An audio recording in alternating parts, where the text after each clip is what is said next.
Hello everybody. I do have a little bit of astrology at the end of this video, but this part is just me sharing a mom tip about how to get some good vitamins and minerals from wild edibles into your children. One little way that you can do that's fun, and kids love to shake things. What we do is we start with a nice sterile work environment. Just give this a good wipe with your sleeve. And then look at the stuff. Make sure there's no hairs on it and stuff. Dog hair, cat hair, people hair. Then you're going to be putting all of your nice, clean stuff right there. Check. Now we're going to go collect. Here's some wood sorrel. Let's take that. We'll give it a little bit of tang. Ooh, ooh. What the heck? I found a baby dinosaur. Sweet fern, wood sorrel, ground ivy, and sow thistle, yarrow. Ooh, all right, a little bit of pearly, some bayberry, some yarrow, some sow thistle, ground ivy, wood sorrel, sweet fern. I think that's a good start. What we're gonna do is just pull all the leaves off of these and make a nice big pile. Just like if you're rolling a doobie and you don't have scissors. You don't have scissors, Teddy! What?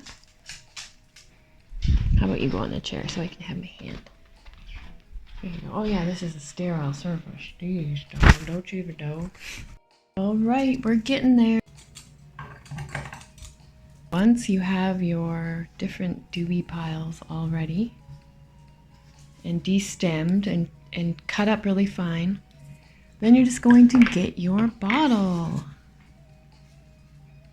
So this is the recycled bottle I'm using. They sell this stuff for some insane price, and all it is seaweed.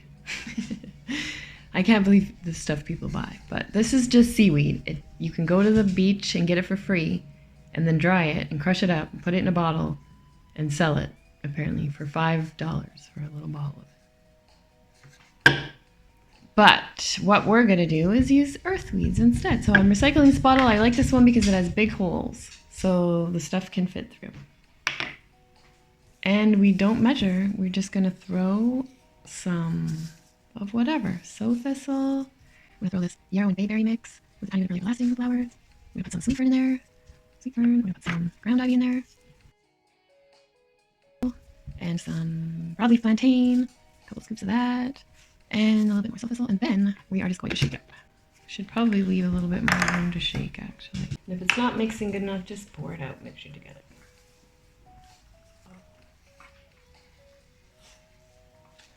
There she is. You can put that on anything and everything. As for the rest of it, I will just mix it all up like this and put it in a jar.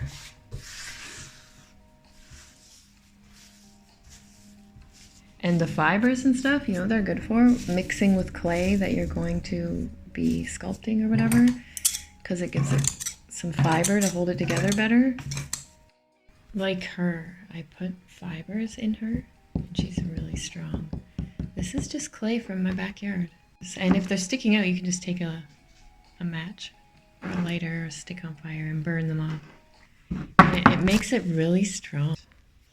Chinese food. So low tonight. Declination low. Teddy engaged. Okay, here's a little astrology to go with it. Mars is in Libra now.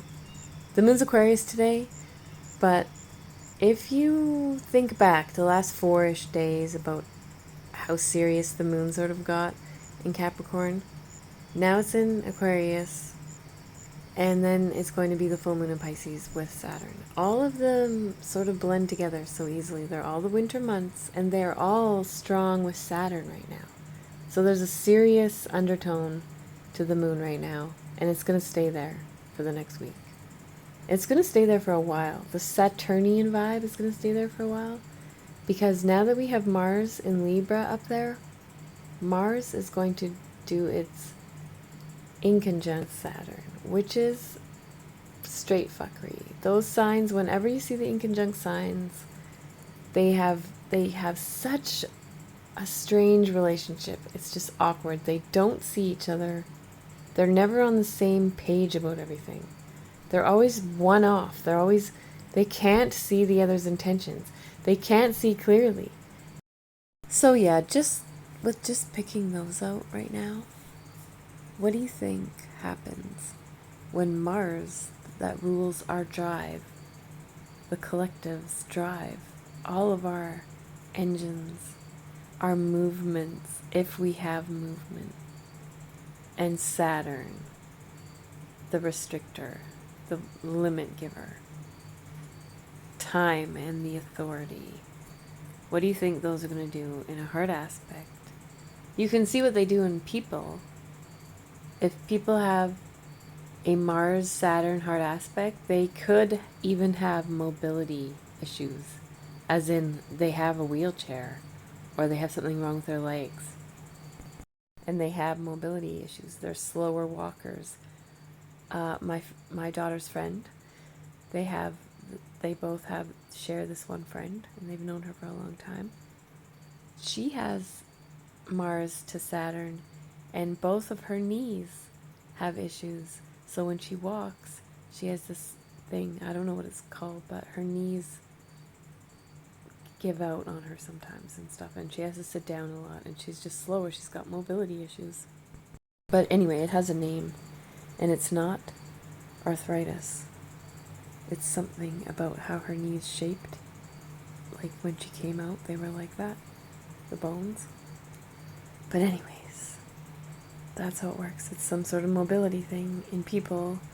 And I met a young girl, 16-year-old, in a wheelchair, or with a walker. She has a walker. She has Mars to Saturn as well in a hard aspect.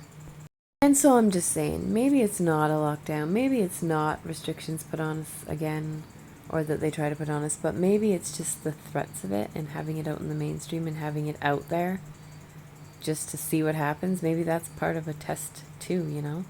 Just to put it in the news and see how people react to it if they start masking back up and all that on their own.